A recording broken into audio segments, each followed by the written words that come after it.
prison time for gnomes.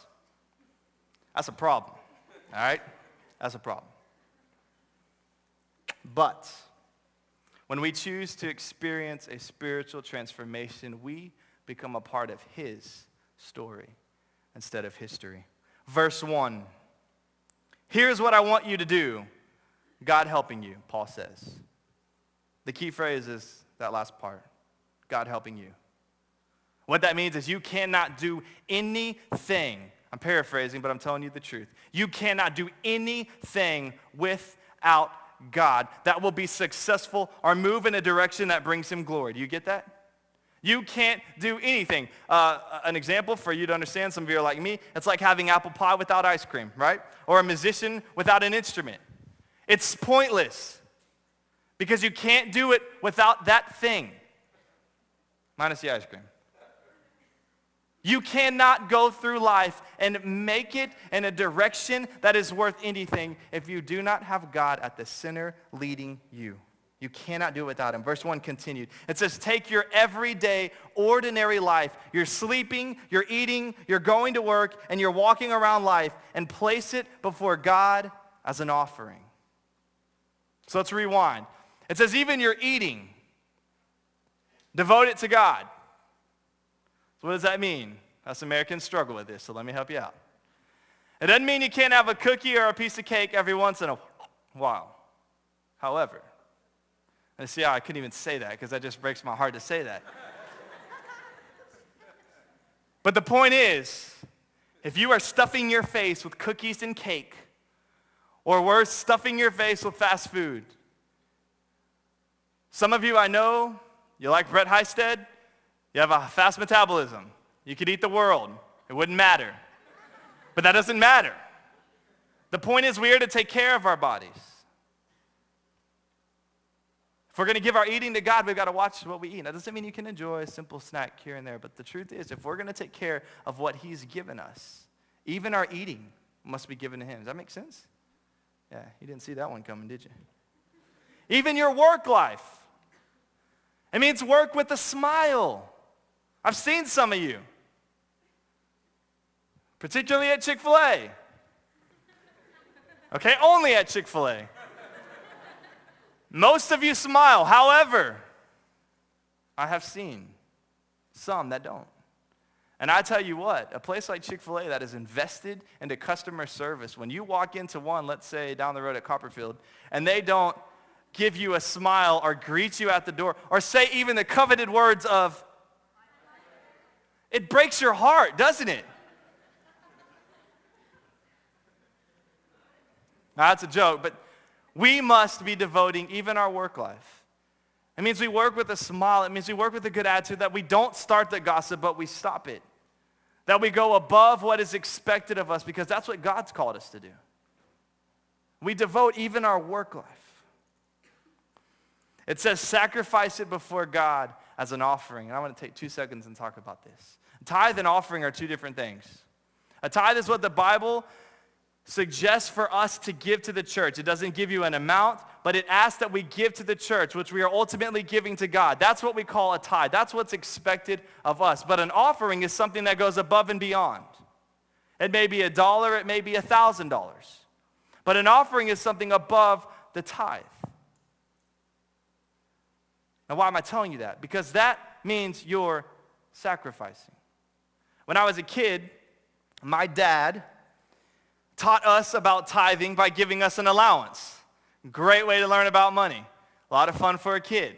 He said in a conversation before we got handed the money that from now on, my lovely children, he didn't say that, I added that, I'm going to give you $10 every other weekend that you come over. That's awesome, right? I was 12.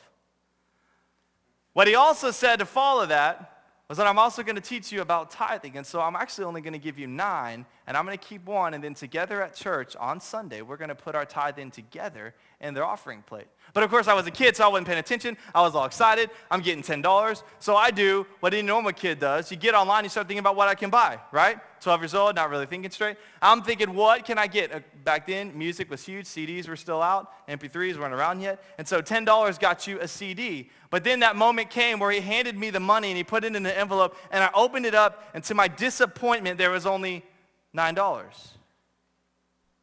I remember going, forget the 9, I got ripped off.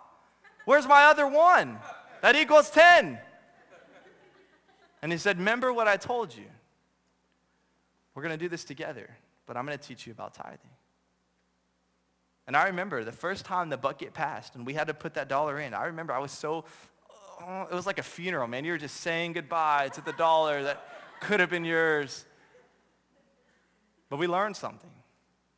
We learned what it meant to tithe. We learned what it meant to sacrifice. And we learned what it meant, you need to hear this, to take that tithe out before you ever touched your money. Because the truth is, if I had that 10, would I have given the dollar? Probably not. But when it was never an option, I changed everything. It was instilled in us. But it's a sacrifice. When we give an offering, and so what Paul is saying is when we give these things, we are sacrificing, but we're doing it for the greater good of God. Okay, I'm going to move forward. Verse 2. Don't become so well adjusted to your culture that you just fit into it without even thinking. In other words, don't be a puppet. Okay? I heard this story about a kid, poor kid. He always got beat up, and he got his lunch money stolen. Anybody ever been there before? You're old enough now to admit it. Okay? A couple of us. All right? This poor kid, every day he'd go to school. He had $5. Every day that $5 would disappear before lunch because the bully would beat him up and take it. So one day the kid decided to fight back. So he went to take karate lessons. He started taking karate lessons and then learned that the teacher wanted $5 from him to give him the lesson. So he said, forget it, I'm just going to let the bully take my money. He took the easy way out. Now, that's life sometimes, isn't it? Doesn't it seem that way? Seems like things just don't seem to go right. What Paul is saying is we are not to be like the culture. It's not going to be easy. There's going to be some moments when we fight back, not physically, but when we have to fight back. When you may be the only one standing up for something good and everyone else has gone a different direction. It's not easy, but there is a reward that is unexplainable when we follow that. Does that make sense? It's huge. Continuing on, fix your attention on God. You'll be changed from the inside out. When God comes in, he changes everything. He changes everything. He changes everything. What you'll find, and we talked about this briefly while we were talking about dating a while back, as you are chasing after God, what you will find is the people next to you are chasing the same thing. So we talked about that's how you can find someone to date that's headed in the right direction. But what you also find is as you're chasing after God, all of a sudden he surrounds you with the right friends. And as you're chasing after God and pursuing what he wants, you find that your grades will naturally start to stay up instead of down, because what God is doing is pushing us to be better, meaning pushing us to work harder, meaning pushing us to put more effort in. And so what we would see is our grades reflect that if we're following him. Even better, your marriages have a much better